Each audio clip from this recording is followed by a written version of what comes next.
It's been almost 50 years since Ford started kicking around the idea of going after the 20-something baby boomers with a small, fun, 2,500-pound sports car built from off-the-shelf parts. In 1964, the Ford Mustang was born, creating the pony car segment.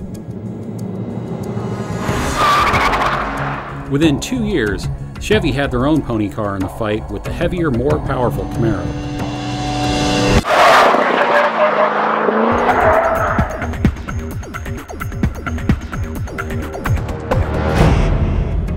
The current king of the pony car corral is Ford's lightweight track fighter, the Mustang Boss 302 Laguna Seca edition. Under the hood is a hot-rodded version of the 5-liter Coyote V8, also found in the Mustang GT.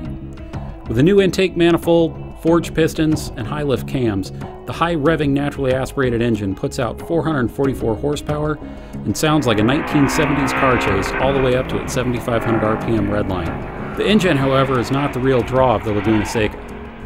Ford has stripped weight out of the car, with the most obvious concession being the lack of a back seat. In its place is a giant metal shock tower brace so cool it couldn't possibly be covered with carpet. Chevy has taken a different approach to the ultimate pony car and in the process will likely redefine the segment. The 2012 Camaro ZL1 might be a lightweight by Camaro standards, but its secret to speed is in high-tech components and old-fashioned muscle to push it around. Under its carbon fiber vented hood is a supercharged 6.2-liter V8 cranking out a staggering 580 horsepower. But again, the real magic is in the cart, not the horses. While the current generation Camaro has always been a step behind the Mustang in handling, the ZL1 gets a magneto-rheological suspension that Chevy also uses in high-end Corvettes and Cadillacs. The good news for Camaro fans is that this is next-generation equipment and works even better than before. Chevy's goal with all the extra muscle and high-tech tricks was to deliver all the performance you expect in a pony car while also giving you the comfort and luxury found in a GT.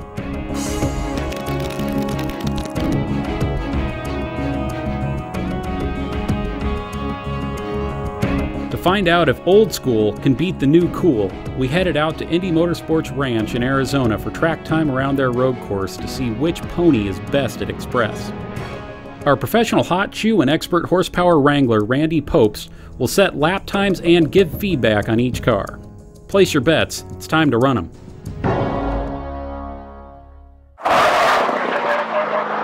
Crossing the start-finish line in the Camaro ZL1. A lot of good braking, a lot of control.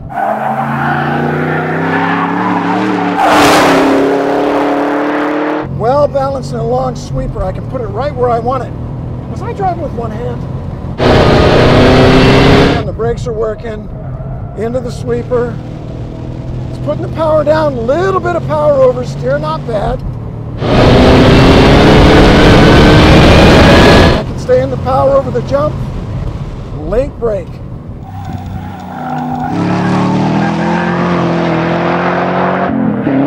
I like the braking.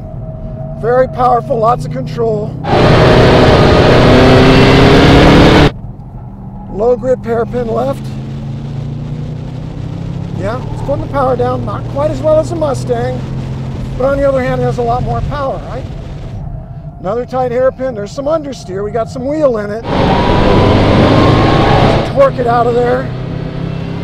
Onto the straightaway leading for the finish line. Soaks up the curbs nicely.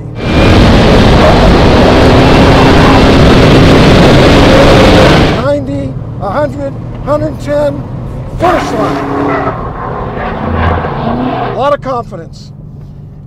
I think it's pretty bloody fast.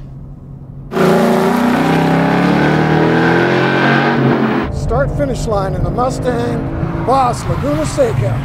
Not much confidence in the braking. Good balance in the sweeper. Love the exhaust note. Not have the brake bite that the Camaro does. Good balance in a high-speed corner. Lots of vertical motion in these bumps.